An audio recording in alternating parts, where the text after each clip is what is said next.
Un profond changement est en train de se produire au cœur de notre planète. À des milliers de kilomètres sous vos pieds, dans un endroit plus chaud que la surface du Soleil, le cœur même de notre monde est en train de changer. Pendant des générations, nous avons cru que le noyau de la Terre tournait selon une danse constante et prévisible. Mais des preuves récentes et révolutionnaires suggèrent que cette danse pourrait ralentir, voire s'arrêter. Qu'est-ce que cela signifie pour nous, qui vivons à la surface ? Ce n'est pas une simple curiosité géologique. Le noyau est le moteur de notre planète. Il génère un bouclier invisible qui protège toute vie des radiations solaires mortelles. Il dicte la direction qu'indiquent nos boussoles. Sa stabilité est fondamentalement liée à la nôtre. Alors, que se passe-t-il lorsque ce moteur commence à se comporter de manière imprévisible ? Pour comprendre pourquoi ces changements sont importants, nous devons d'abord entreprendre un voyage. Oubliez tout ce que vous avez vu dans les films hollywoodiens. Nous ne pouvons pas forer jusqu'au centre de la Terre. La pression y est des millions de fois supérieure à celle de la surface, et la chaleur vaporiserait n'importe quelle machine que nous pourrions construire. Alors comment savons-nous ce qui se trouve là-dessous ? La réponse se trouve dans les tremblements de terre. Chaque fois qu'un séisme se produit, il envoie des ondes sismiques qui vibrent à travers toute la planète. C'est comme une échographie à l'échelle planétaire. Certaines ondes, appelées ondes P, peuvent traverser les solides et les liquides. D'autres, appelées ondes S, ne peuvent traverser que les solides. En étudiant quelles ondes parviennent de l'autre côté de la planète, et comment elles se courbent et ralentissent en chemin, les sismologues peuvent créer une carte détaillée de l'intérieur de la Terre. C'est ainsi que nous avons découvert que notre planète a un cœur composé de plusieurs couches. Au centre même se trouve le noyau interne. Une boule solide de fer et de nickel, de la taille de Pluton, avec une température de près de 6000 degrés Celsius. Autour de lui se trouve le noyau externe, un vaste océan de fer et de nickel liquide, épais de milliers de kilomètres. C'est ce noyau externe liquide qui est la source de la caractéristique la plus importante de la Terre pour la vie, son champ magnétique. Imaginez un fluide géant, tourbillonnant et électriquement conducteur. Tandis que la Terre tourne, le métal liquide dans le noyau externe tourbillonne et forme des spirales, créant de puissants courants électriques. Ce processus, connu sous le nom de géodynamo, transforme notre planète en un électroaimant colossal. Ce champ magnétique S étend sur des dizaines de milliers de kilomètres dans l'espace, formant une bulle protectrice autour de nous, appelée la magnétosphère. Et nous en avons besoin. Là-haut, le Soleil projette constamment un flux de particules chargées appelé le vent solaire. Sans la magnétosphère, ce vent solaire arracherait notre atmosphère, ferait bouillir nos océans et bombarderait la surface de radiations mortelles. La vie telle que nous la connaissons serait impossible. Mars fut autrefois un monde riche en eau, mais son noyau a refroidi et s'est solidifié. Sa dynamo s'est éteinte, son bouclier magnétique a disparu, et le vent solaire l'a balayé. Notre noyau est la raison pour laquelle la Terre n'a pas subi le même sort. C'est le système de survie de notre planète. Et c'est pourquoi tout changement qui l'affecte est si important. Nous avons donc un noyau interne solide flottant à l'intérieur d'un noyau externe liquide. Pendant longtemps, les scientifiques ont cru que le noyau interne tournait légèrement plus vite que le reste de la planète. Imaginez-le comme un roulement à billes métalliques, tournant à l'intérieur d'un boîtier rempli de fluide.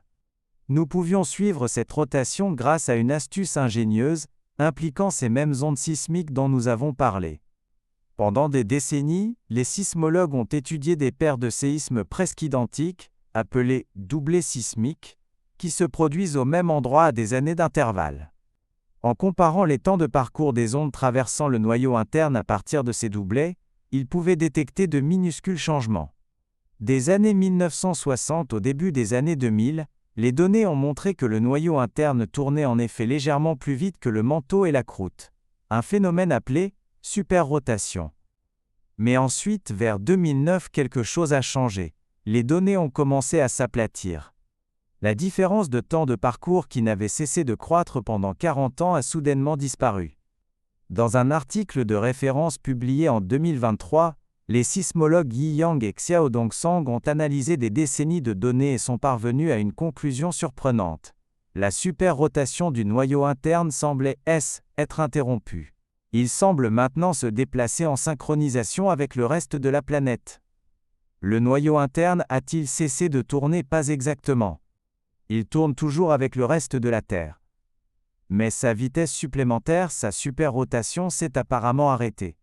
Certains modèles suggèrent même qu'il pourrait être sur le point d'entrer en sous-rotation, c'est-à-dire de tourner légèrement plus lentement que le manteau. Le rythme du moteur est en train de changer. Alors, qu'est-ce qui pourrait amener une boule de fer solide de la taille de Pluton à changer de vitesse? La réponse réside dans un bras de fer cosmique entre deux forces immenses. La première force est électromagnétique. Le liquide tourbillonnant du noyau externe génère le champ magnétique, et ce champ tire sur le noyau interne solide, essayant de le faire tourner. C'est comme la partie rotative d'un moteur électrique. C'est cette force qui, selon les scientifiques, a provoqué la superrotation pendant des décennies. Mais il y a une autre force opposée, la gravité. Le manteau terrestre, elle, épaisse couche entre le noyau et la croûte, n'est pas une sphère parfaite et uniforme. Il contient des structures massives et denses. Ces structures ont leur propre attraction gravitationnelle. Cette attraction agit comme un frein, créant un couplage gravitationnel qui tire sur le noyau interne, essayant de le ralentir et de le verrouiller en place avec le manteau.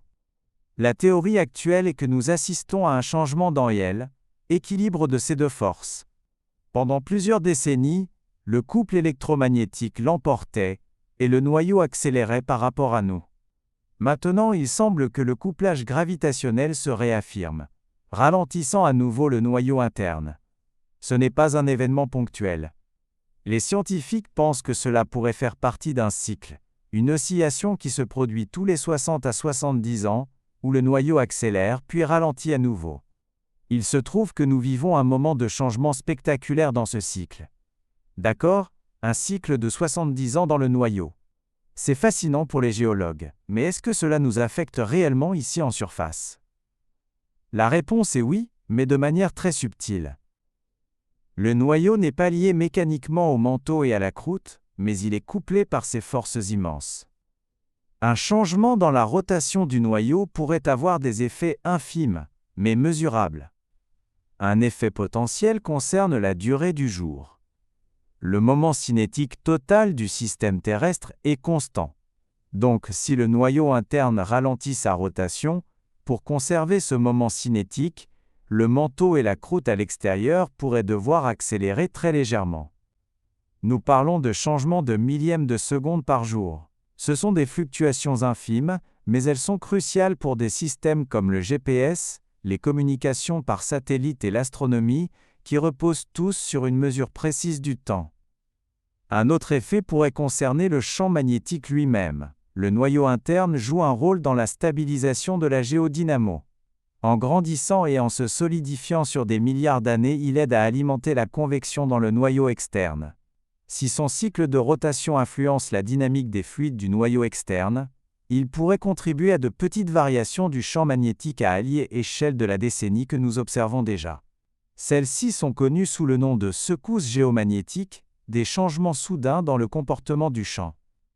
Ce ne sont pas des changements apocalyptiques. Ce cycle ne provoquera pas de tremblement de terre ou de volcan. Mais il révèle une connexion profonde et puissante entre le cœur de la planète et sa surface que nous commençons à peine à comprendre. Ce cycle à court terme est fascinant, mais il pointe vers un changement beaucoup plus grand et plus spectaculaire dont le noyau est capable, une inversion complète des pôles magnétiques. Les archives géologiques nous apprennent qu'en moyenne tous les quelques centaines de milliers d'années, le champ magnétique terrestre s'affaiblit, devient chaotique, puis s'inverse complètement. Le nord devient le sud et le sud devient le nord. Une inversion est attendue depuis longtemps. La dernière inversion complète a eu lieu il y a environ 780 000 ans. Quel est le rapport avec la rotation du noyau interne? Nous ne le savons pas avec certitude, mais les processus sont liés. Une inversion est le signe ultime de l'instabilité de la dynamo du noyau externe. L'influence stabilisatrice du noyau interne est cruciale.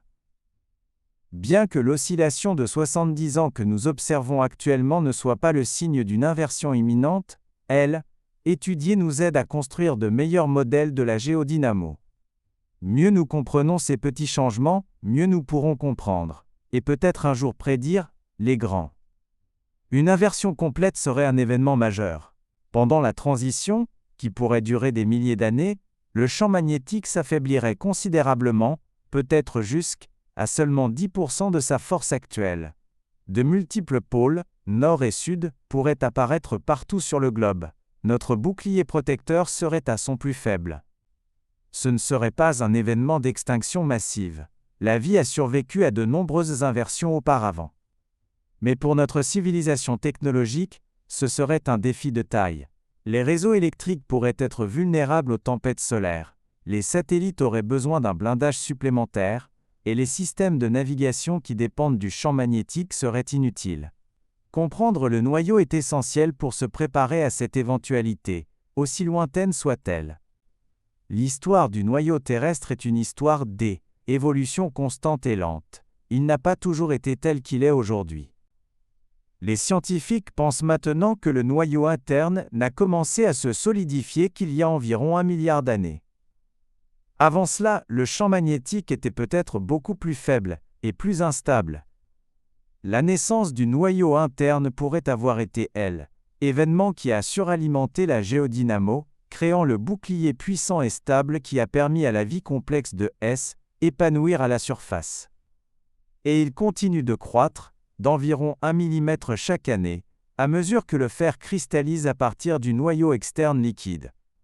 Chaque changement que nous observons, du cycle de rotation de 70 ans au processus à long terme des inversions de pôles, fait partie de cette grande évolution planétaire. Nous vivons sur un monde dynamique et vivant, et non un rocher statique. Les changements dans le noyau nous rappellent que les forces qui ont façonné notre planète sont toujours à l'œuvre, remodelant constamment son avenir. Alors, la prochaine fois que vous utiliserez une boussole, ou que vous verrez une aurore boréale éblouissante dans le ciel, ou que vous profiterez simplement d'une journée chaude sous un ciel bleu, souvenez-vous du cœur métallique et tourbillonnant de notre planète, à des milliers de kilomètres sous terre. Ce n'est pas un concept lointain et abstrait, c'est le moteur qui rend notre monde possible.